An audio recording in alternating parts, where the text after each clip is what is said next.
Hello students, agri with keywords में आपका स्वागत है। आज हम बात करने वाले हैं आपके सब्जेक्ट के बारे में।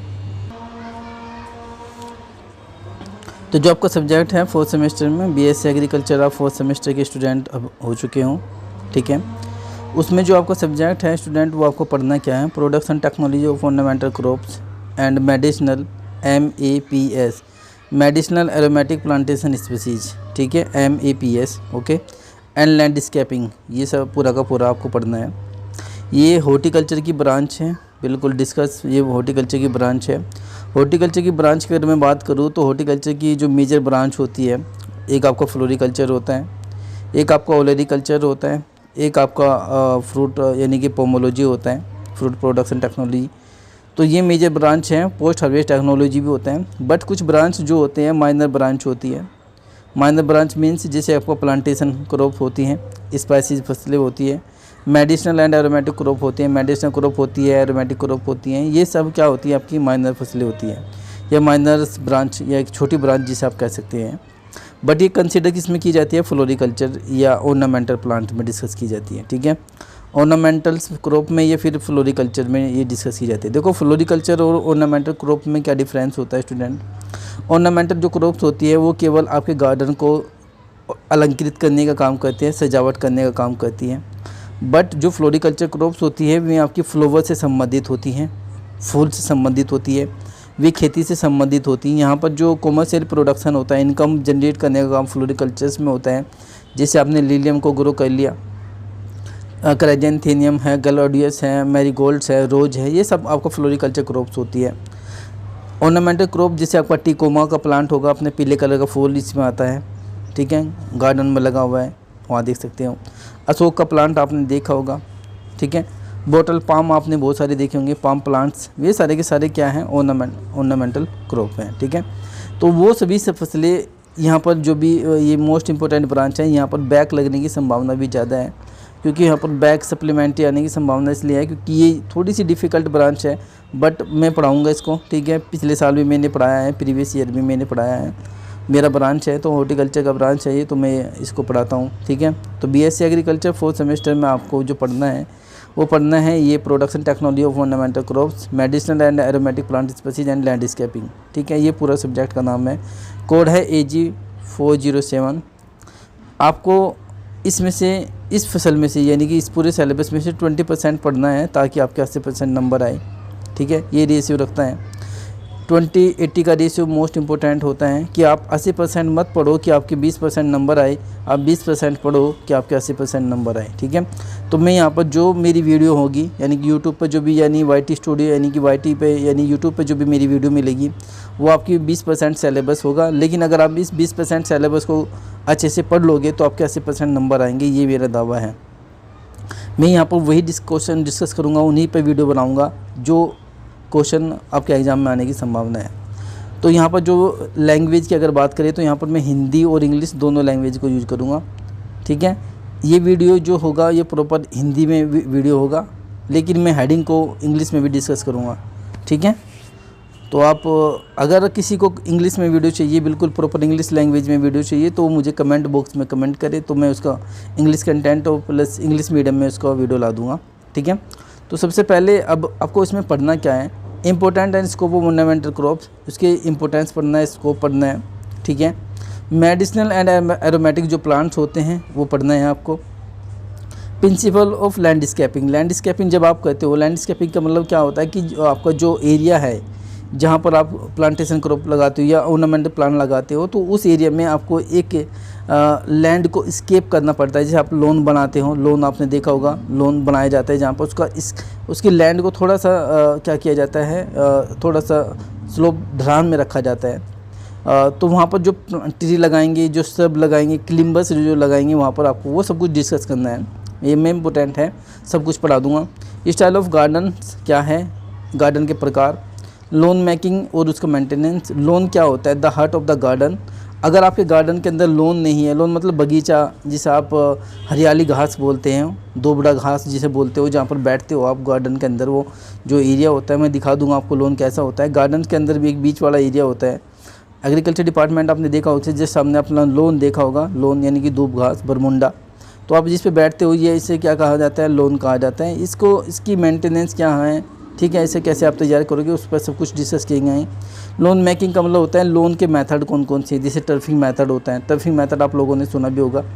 टर्फिंग मेथड्स में क्या होता है कि आर्टिफिशियल रूप से जो लोन होती है उसको लाया जाता है और किसी के एरिया में क्या किया जाता है, चिपका दिया जाता है, ठीक है। जैसे आपने मोबाइल की दुकान में देखा होगा तो मोबाइल के जो काउंटर होते हैं उसके ऊपर क्या होता है, ग्रीन ग्रीन हरी घास होती है जो आर्टिफिशियल रूप से स्टूडेंट होती है, ठीक है। या फिर आप दीवारों पर लगा होगा चिपका हुआ जो लोन देखा होगा वो सब टर्फिंग होता है, टर्फिंग, ठीक है। और उसके बाद थोड़ा सा इसमें इंपॉर्टेंस कट फ्लावर्स है। कट फ्लावर्स की बात करें तो जैसे मान लो आपका रोज होता है, जरबेरा होता है, कार्नेशन, लिलियम, ऑर्चर्ड्स, ये सारे के सारे कट फ्लावर्स होते हैं। लूज फ्लावर्स की बात करें तो लूज फ्लावर्स कौन से होते हैं, जैसे मान लो अगर मैं एक बात करूँ, जैसे आपका मैरीगोल्ड है। मैरीगोल्ड क्या होता है, आपका लूज फ्लावर्स होता है, ठीक है।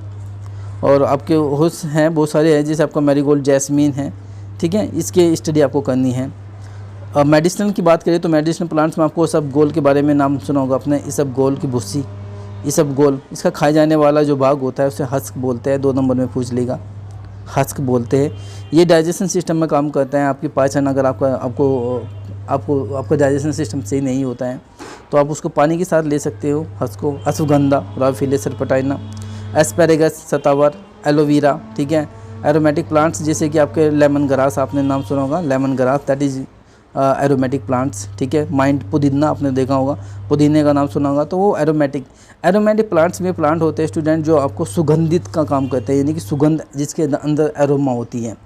एरोमेटिक मतलब जिसके अंदर एरोमा पाई जाती है, सुगंध पाई जाती है, ठीक है। सिट्रोनीला होते हैं, ठीक है, ये सर्विटिवर हैं। ये सब चीज़ें आपको पढ़ाई जाएगी।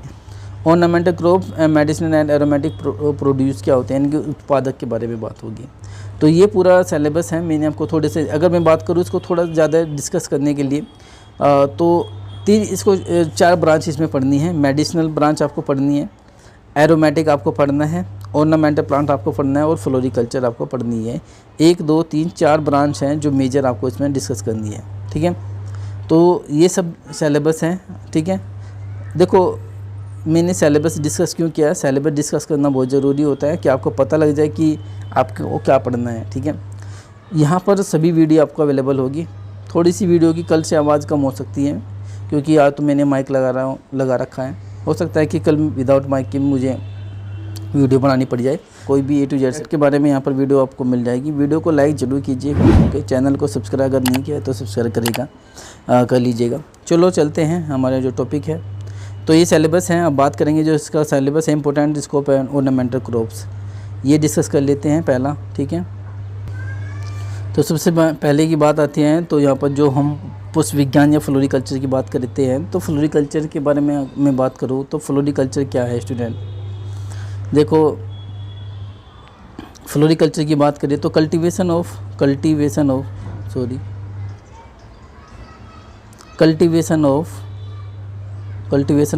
फ्लावर क्रॉप्स, ठीक है। जब हम फूलों की खेती का अध्ययन करते हैं तो उसे हम क्या बोलते हैं, फ्लोरिकल्चर बोलते हैं। फ्लोरिकल्चर की बात करें तो फ्लोरिकल्चर एक लैटिन भाषा के 2 शब्दों से मिलकर बना है। एक फ्लोरस का मतलब होता है फूल और कल्चर का मतलब होता है कल्टीवेशन, यानी कि फूलों की खेती का जो अध्ययन होता है वो कहाँ पर किया जाता है, पुष्प विज्ञान में किया जाता है या फ्लोरिकल्चर में किया जाता है। फूलों और अलंकृत पौधों की खेती के विज्ञान को क्या कहा जाता है, फ्लोरिकल्चर कहा जाता है, ठीक है। ये डेफिनेशन है हिंदी में, इंग्लिश में मैंने डिस्कस कर लिया है डेफिनेशन को। पुष्प विज्ञान फूलों और पत्तेदार पौधों को उगाने और विपणन करने का अध्ययन है। पुष्प विज्ञान में प्रत्यक्ष बिक्री के लिए कॉस्मेटिक, इत्र उद्योग, ये फार्मास्यूटिकल क्षेत्र में कच्चे माल के रूप में प्रयोग के लिए फूलों और सजावटी पौधों की खेती शामिल होती है। देखो कुछ इसमें चीज़ें हैं, कुछ आपको समझनी है, जैसे कॉस्मेटिक हैं। आप कहेंगे सर ये फ्लोरिकल्चर है, फ्लोरिकल्चर में कॉस्मेटिक का क्या संबंध है। बिल्कुल है, जैस्मीन है। जैस्मीन का जो आपने नाम सुना होगा, जैस्मीन जो फ्लावर्स होते हैं उसका तेल निकाला जाता है, ऑयल को एक्सट्रैक्ट किया जाता है और उसे इत्र का नाम आपने सुना होगा कि उसका यूज कहाँ करते हैं, हम कॉस्मेटिक में यूज करते हैं।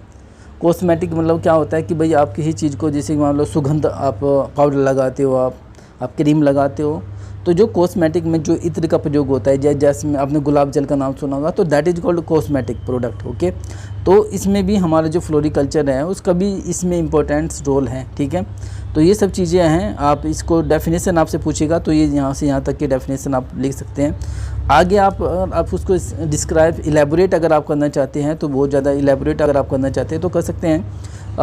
क्या कर सकते हैं, देखो उद्यान विज्ञान की वह शाखा जिसके अंतर्गत उद्यान विज्ञान पुष्प विज्ञान की वह शाखा है जिसके अंतर्गत फूलों और अलंकृत पौधों की खेती का अध्ययन किया जाता है, उसे हम फ्लोरिकल्चर कहते हैं। एक डेफिनेशन तो आप ये कह सकते हो, फ्लोरिकल्चर या floriculture is the branch of horticulture in which study of flower and ornamental crop cultivation is called floriculture. Okay, तो आप ऐसे भी कह सकते हो। इसको थोड़ा सा और इलेबोरेट करना चाहते हो, आप कह सकते हो कि फ्लोरिकल्चर 2 शब्दों से मिलकर बना है, लैटिन भाषा के 2 शब्दों से मिलकर बना है। फ्लोरस का मतलब होता है फूल और कल्चर का मतलब होता है कल्टीवेशन। ठीक है, यह उद्यान विज्ञान की वह शाखा है जिसके अंतर्गत फूलों एवं अलंकृत पौधों की खेती का अध्ययन किया जाता है, उसे हम क्या कहते हैं, फ्लोरिकल्चर कहते हैं। इसे भी इतना भी आप कर सकते हैं। इंग्लिश बात करें तो इंग्लिश में floriculture is divided to Latin words. First means florus means flowers and culture means cultivation. Floriculture is the branch of horticulture in which study of flowers and ornamental crops cultivation is known as floriculture। इसे भी elaborate कर सकते हो। मैंने हमेशा आपको कहा है, आप अगर मेरी बात को पता नहीं लोग आप क्यों सीरियस नहीं लेते हैं, मैंने कहा है कि आप ऐसा पढ़ो कि आपको क्या करना पड़े, रटना ना मत पड़े। ठीक है, मैंने कोई यहाँ पर रटने की बात नहीं की है, मैंने केवल अगर आप समझते हो चीज़ों को तो आप किसी भी क्वेश्चन के डेफिनेशन को या किसी भी कोई भी टॉपिक होता है उसमें कीवर्ड होता है। क्या होता है, कीवर्ड होता है। अगर आप उस कीवर्ड को याद करते हो तो उस कीवर्ड को आप इधर भी लेके जा सकते हो, उधर भी लेके जा सकते हो, आपकी मर्जी उसे कहीं भी घुमा सकते हो। लेकिन अगर आप रट्टे से पढ़ते हो ना, रट्टा मार के अगर आप पढ़ते हो तो आप उस कीवर्ड्स को पहचान नहीं पाओगे। ठीक है क्या, ठीक है, तो इसी वजह से आप थोड़ा सा देखो कि आप मैंने कितनी बड़ी डेफिनेशन को बना दिया, छोटी डेफिनेशन आप बना सकते हो। अगर आपको पता है कि फूल और अलंकृत पौधों की खेती को क्या कहते हैं, फ्लोरिकल्चर कहते हैं। या किसकी विज्ञान ब्रांच है, उद्यान विज्ञान की ब्रांच है, सिंपल सी बात है। ये किस भाषा के, लैटिन भाषा के 2 शब्दों से मिलकर बना होता है। आप इतना भी अगर आप बोल दोगे स्टूडेंट तो आपके लिए इतना ही है। ठीक है, देखो मैं यहाँ पर ऐसा नहीं है कि मैं आपको PDF को डिस्कस करूँ कि ये पूरा PDF है और मैं इसको पूरा पढ़ा दूँ, नहीं। मैं आपको जो टीचर होता है, टीचर की थोड़ी सी यही क्वालिटी होती है कि वो चीज़ों को समझा सकता है अच्छे से। ठीक है, PDF में आपको यही तो कहीं भी मिल जाएगा, लिखा हुआ कहीं भी मिल जाएगा, लेकिन इसके अंदर की चीज़ों को एक्सप्लेनेशन करना बहुत ज़रूरी होता है। ठीक है, तो यदि वीडियो अच्छी लग रही है तो वीडियो को लाइक ज़रूर कीजिएगा। ठीक है, 10 नंबर आपके यहाँ पर होने वाले हैं। ठीक है, यहाँ से क्वेश्चन आएगा ज़रूर। उसके बाद क्वेश्चन पूछेगा आपसे कि अलंकृत फसलों का क्या महत्व है। Importance of ornamental crops. ठीक है, ये इंग्लिश में है इसकी definition, importance of ornamental crops. आप इंग्लिश में भी लिख सकते हैं, मैं यहाँ पर इंग्लिश में भी लिख रहा हूँ और यहाँ पर हिंदी में तो लिखा ही है।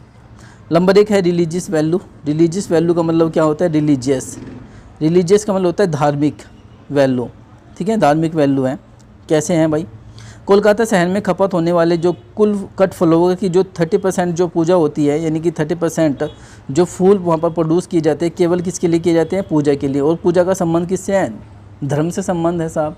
ठीक है, हम धर्म से संबंधित रखते हैं। ठीक है, जो फूलों को कहाँ पर चढ़ाए जाते हैं, मंदिर में चढ़ाए जाते हैं। किसी के अपने मंदिर सरस्वती माता की मूर्ति के ऊपर चढ़ाते हैं, तो हमारा क्या है, रिलीजियस है।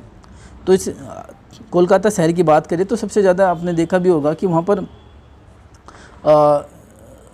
कट फ्लावर्स जो होते हैं, कट फ्लावर्स का मतलब समझ दो, जैसे कि आपकी उसकी जो सिस्टम होती है लंबी होती है और उसमें वुड होती है। क्या होती है, वुड यानी कि लकड़ी होती है। जबकि लूज फ्लावर्स जो होते हैं उसके अंदर वुड नहीं होती है और इसकी स्टम छोटी होती है, जैसे मैरीगोल्ड अगर गुलाब का मैरीगोल्ड मतलब गेंदे की अगर आप प्लांट्स के स्टम को देखोगे तो अगर आप तोड़ने की कोशिश करोगे तो मुड़ जाएगा, टूट जाएगा। लेकिन उसके अंदर वुड अगर होती तो वो अलग हो जाता। जबकि जो गुलाब है, गुलाब की स्टम को कट करना तो अलग हो जाता है। तो ये सारे के सारे क्या है, इंपॉर्टेंस है। यहाँ पर देखिए, देश के अन्य हिस्सों में फूलों का उपयोग मंदिरों में, गुरुद्वारों में, अन्य धार्मिक स्थानों पर चढ़ाने के लिए किया जाता है। मोस्ट इंपॉर्टेंट है। ठीक है, आप इसको ईजिली आप याद कर सकते हो, कोई भी दिक्कत नहीं है। हेडिंग को ज़रूर फोकस कीजिए, धार्मिक वैल्यू। आप इसमें और भी जोड़ सकते हैं कि जो फूल होते हैं फूलों की पूजा की जाती है। फूलों को सरस्वती माता पर भी चढ़ाया जाता है। और गुलाब के फूलों को वर मधु, यानी कि अगर आप इसमें एक ऐड और करना चाहते हो कर सकते हो कि शादी विवाह में फूलों का महत्व है, ठीक है। तो मंडप को सजाने के काम कौन करते हैं? फूल करते हैं। तो स्टूडेंट आप इसको ऐड कर सकते हो ज़्यादा से ज़्यादा भी, ठीक है। मेरा कहने का, मैं समझाने का मतलब है मेरा, आप इसको ज़्यादा से ज़्यादा ऐड कर सकते हो। दूसरा है ब्यूटिफिकेशन वैल्यू है। ब्यूटिफिकेशन वाला होता है सौंदर्यपन, सुंदर के लिए, ठीक है। हमारे समाज में कोई भी कार्य फूलों के उपयोग के बिना पूरा नहीं होता है। कोई भी मेहमान आएगा या कोई भी गेस्ट आएगा, कोई भी मंत्री आएगा, फूल आप रखोगे उसके सामने, फूलों की माला दोगे, बुकेट्स दोगे, उसके अंदर फूल होते हैं बहुत से डिफरेंट कलर के, ठीक है। तो वो उनका प्रयोग वहाँ पर करेंगे ब्यूटिफिकेशन वैल्यू में, सौंदर्यपन में, ठीक है, सुंदरता के लिए। उदाहरण के तौर पर बच्चे का जब जन्म होता है तो कहाँ क्या लेके जाते हैं? फूलों का गुलदस्ता लेके जाते हैं। जन्मदिन पे भी, विवाह में भी, विवाह समारोह में भी, घर पर आने वाले दोस्तों या रिश्तेदारों का स्वागत जब आप करते हो तो आपने देखा भी होगा फिल्मों में, मूवीज़ में, तो वे बुकेट्स देते हैं, ठीक है। फूलों का उपयोग बीमारों को शीघ्र स्वस्थ करने के लिए भी किया जाता है। Get well soon, get well soon, आप जल्दी ठीक हो जाओ, ठीक है, आप जल्दी ठीक हो जाओ। आपने मुन्ना भाई MBBS में देखा होगा। तो एक मुन्ना भाई MBBS मूवी नहीं थी शायद, वो गांधी की मूवी थी। संजय दत्त ने गांधी का रोल किया था। तो उसमें वो गेट वेल सून का मैसेज देता है, बहुत सारे फूल भी बेचता है। तो that is meaning of this particular line, ठीक है। तो ये वही कहने की कोशिश कर रहा है कि अगर आप कोई बीमार है तो आप फूल बेच के उसके बीमारी को कह सकते हैं भाई आप जल्दी ठीक हो जाए। तो ये सब चीज़ें हैं। फूलों का उपयोग गुलदस्ता, माला, बटन, होल, गजरा बनाने में, वेनी बनाने में किया जाता है। गजरा में आपने देखा होगा, वेनी बालों में लगाते हैं, आपने देखा होगा। बहुत सारे यहाँ पर तो नहीं होता है, बट जब साउथ में अगर आप जाओगे, साउथ अगर कहीं गए होंगे तो आपने मूवी वगैरह में देखा होगा कि गजरा या माला वगैरह लगाते हैं। घर और पार्कों में रंग बिरंगे फूल उगाने से आसपास की सुंदरता बढ़ जाती है।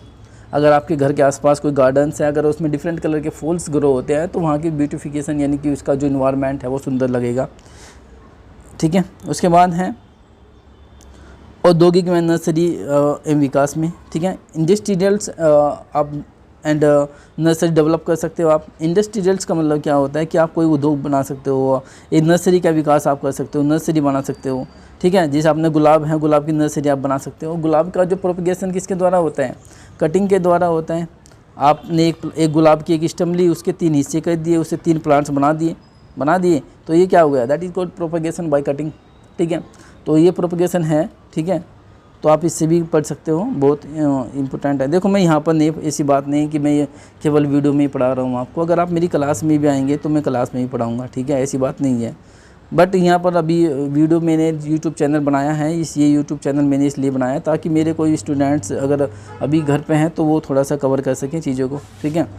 औद्योगिक विकास में ये सब चीज़ें समझ में आ रही होगी। फूल उद्योगों को कच्चा माल उपलब्ध कराने में भी आप कच्चा माल दे सकते हो, आप फूलों की खेती कर सकते हो आप, ठीक है। इंडस्ट्रियल कोई है तो आप वहाँ पर बेच सकते हो। फूलों से के सौंदर्य प्रसाधन मैंने अभी बताया कि कॉस्मेटिक वैल्यू बनते हैं, सौंदर्य उत्पाद बनते हैं, जैसे गुलाब से गुलाब जल बनता है। जैस्मीन की बात करें तो देखो मैं बताता हूँ, जैस्मीन बहुत कॉस्टली होता है। जैस्मीन का जो ऑयल होता है कॉस्टली होता है, क्योंकि अगर मैं बात करूँ 1000 या 1 क्विंटल से लगभग शायद 1 लाख टन, थोड़ा सा मुझे कन्फ्यूज है, शायद 1 लाख टन से 1 लीटर जो होता है जैस्मीन का ऑयल बनता है, ऑयल तेल। तो इसलिए कॉस्टली है भाई, वो महंगा है, ठीक है। तो ये सब चीज़ें मैं आपको पढ़ाऊंगा, जैस्मीन की फसल भी आपको पढ़ाऊंगा, गुलाब की फसल भी मैं आपको पढ़ाऊंगा, ठीक है। ये कल्टीवेशन में हम बात डिस्कस करेंगे उसमें। तो ये सब चीज़ें हैं। इत्र, साबुन, गुलाब जल सब बनाने में भी देखो मैंने यहाँ पर बात नहीं की थी, गुलाब जल यहाँ पर भी आ गया। कई औद्योगिक गुलदस्ते मैंने अभी बताए थे। सूखे फूलों को व्यापार करने में भी, ड्राई फ्लावर्स जो आपने देखे होंगे आजकल, उनमें से मॉइस्चर को देखो ड्राई फ्लावर्स क्या होते हैं कि उनमें से मॉइस्चर को निकाल देते हैं। क्या निकाल देते हैं? ड्राई मतलब सूखा। जब आप किसी फ्लावर्स में से मॉइस्चर को रिमूव कर देंगे तो ड्राई हो जाएगा ना भाई, सूखा हो जाएगा वो, ठीक है। नर्सरी पौधों और बीजों के उत्पादन में आप नर्सरी से पौधों और बीजों का उत्पादन कर सकते हैं, ठीक है। उसके बाद है एम्प्लॉयमेंट जनरेट कर सकते हैं आप, एम्प्लॉयमेंट जनरेट आप कर सकते हैं। एम्प्लॉयमेंट का मतलब होता है रोज़गार का सृजन करना, रोज़गार डेवलप करना। पुष्प कृषि उद्योग रोज़गार पैदा करता है, बिल्कुल करता है। फ्लोरिकल्चर लगा लीजिए, बहुत सारे लोग आपके अंदर में काम करेंगे। भारत में बहुत से गरीब परिवार हैं जो गजरावानी माले वगैरह बेचते हैं। बनाते हैं, उन्हें बेचकर भोजन प्राप्त करते हैं, यानी कि पैसा कमाते हैं। दैट इज़ मीनिंग ऑफ भोजन, दैट इज़ मीनिंग ऑफ भोजन, दैट इज़ मीनिंग ऑफ भोजन is called money. Okay, money gain करना। गुलकंद एवं इतर उद्योग भी रोजगार पैदा करते हैं। फूलों की खेती से फूलों की दैनिक तुड़ाई, ग्रेडिंग करना, पैकिंग करना, श्रम की आवश्यकता होती है। ये सब चीज़ें हैं। और जब इनकी तुड़ाई करेंगे तो किसकी आवश्यकता होगी? लोगों की आवश्यकता होगी, लेबर की आवश्यकता होगी। ठीक है, यहाँ पर देखो एक चीज़ आई है, grading. What is the meaning of grading? कोई भी स्टूडेंट मुझे बताएगा ग्रेडिंग क्या होता है? ग्रेडिंग का मतलब होता है जब किसी फ्लावर्स को उसकी क्वालिटी के आधार पर अलग किया जाता है तो उसको हम ग्रेडिंग बोलते हैं। क्या बोलते हैं? ग्रेडिंग बोलते हैं। मान लीजिए यहाँ पर बहुत सारे फूल हैं, ठीक है, ये भी फूल हैं, लेकिन ये फूल इससे अच्छा लग रहा है तो आप किसको रखोगे? इसको रखेंगे कि भाई एक कैटेगरी इसकी बना दो, बी इसकी बना दो, जो अच्छे अच्छे आएंगे ए में आ जाएंगे, तो ये दैट इज़ कॉल्ड ग्रेडिंग। इसे हम क्या बोलेंगे? ग्रेडिंग कह लेंगे। ठीक है, पैकिंग करना होता है कि पैकिंग का मतलब होता है कि जो कवर करना, कवर ऑफ फ्लावर्स। ठीक है, आपने देखा भी होगा जो लिलियम होते हैं, लिलियम के जो पौध होते हैं, यानी कि लिलियम के जो फ्लावर्स जब खुलते हैं उससे पहले उस पर पन्नी लगाते हैं, इस तरह पन्नी की पैकिंग करते हैं ताकि वो जो है ना कुछ समय के लिए बंद रहे। ठीक है, अगर खुलेगा तो वो जल्दी खुल जाएगा। मान लीजिए आपको बेचना दिल्ली में है और अगर वो कुछ दिन पहले, 2-4 दिन पहले आपको तोड़ना पड़ेगा वो, ताकि जो उसका जो फ्लावरिंग टाइम है उसका उस पन्नी से क्या होता है, ढक देते हैं। ये सब चीज़ें मैं आपको दिखा दूंगा प्रैक्टिकली। ठीक है, इनकम जनरेट करने में, आय सर्जन करने में आपका काम यूज होता है। ठीक है, 1 टन चमेली से, जो चमेली है उससे 3 किलोग्राम के क्रेट प्राप्त होता है, जो लगभग 8 से 10 हज़ार रुपये प्रति किलोग्राम में बिकता है। एडेड गुलाब 200 से 250 कुंटल 200 से 500 कुंटल प्रति हेक्टेयर बिकता है। तो ये सब चीज़ें हैं, इनकम जनरेट करने में हैं स्टूडेंट। ठीक है, तो आप इन्जॉय करे होगे वीडियो। मुझे आई थिंक मुझे लग रहा है कि अगर आपको वीडियो पसंद आ रहा है तो वीडियो को लाइक ज़रूर कीजिएगा स्टूडेंट। वीडियो को लाइक से पता लगता है कि हमारे स्टूडेंट कितने हैं जो हमको देखते हैं। ठीक है, ठीक है, आय सर्जन करने में मैंने अभी बता दिया, ये सब चीज़ें हो गई है। फूलों की खेती एक गहन प्रकार, यानी कि एक इंटेंसिव गहन प्रकार की कृषि होती है। फूलों की खेती से प्रति इकाई क्षेत्र आय किसी अन्य शाखा की तुलना में अधिक होते हैं। कहने की कोशिश ये कर रहा है कि आप अगर फूलों की खेती करते हो और दूसरी अगर कोई फसलों की खेती करते हो, मान लो कोई गेहूँ उगाते हो, धान उगाते हो, तो उससे ज़्यादा जो प्रोडक्शन होता है वो किस में होता है? फूलों की खेती से होता है। ये कहने की कोशिश कर रहा है ये। ठीक है, तो इसका मीनिंग यही है। पोषण और औषधि महत्व भी हैं, बिल्कुल हैं। न्यूट्रिएंट एंड आपका मेडिसिनल इम्पोर्टेंट्स भी हैं, जिससे आपका नाम सुना होगा। मिठाइयाँ और अन्य उत्पादों को स्वादिष्ट बनाने के लिए वेनिला प्लेनिफोलिया के सूखे फल का प्रयोग किया जाता है। ठीक है, नेलुम्बियम जो कमल होता है के भूमिगत तने को भसिंडा नामक सब्जी के रूप में उपयोग किया जाता है। अन्य अलंकृत जलीय जो पौधे होता है उसका उपयोग सब्जी में, अचार बनाने में किया जाता है, जैसे जल लिली जो होता है, कमल होता है, यूरेली या फेरिफ मखाना जिसे आप कहते हो, वो सब इसके अंतर्गत आता है। तो ये मैंने आपको डिस्कस किया डेफिनेशन, फ्लोरिकल्चर की डेफिनेशन, ऑर्नामेंटल के डेफिनेशन आपको डिस्कस किया। इम्पोर्टेंस के बारे में मैंने आपको डिस्कस किया। बात होती है स्कोप की। स्कोप में क्या है? देखो, फ्लोरिकल्चर का स्कोप इम्पोर्टेंस है बिल्कुल। ठीक है, जैसे आप कह सकते हो कि इसमें क्या होता है कि आप इनकम जनरेट कर सकते हो, एक्सपोर्ट कर सकते हो आप। ठीक है, एक्सपोर्ट कर सकते हो। फ्लोरिकल्चर का प्रोडक्शन आप करके क्या कर सकते हो कि आप अपने फ्लावर्स के प्लांट्स को या फसल को एक्सपोर्ट कर सकते हो, विदेश में बेच सकते हो। ठीक है, ये भी इसका एक स्कोप है। National horticulture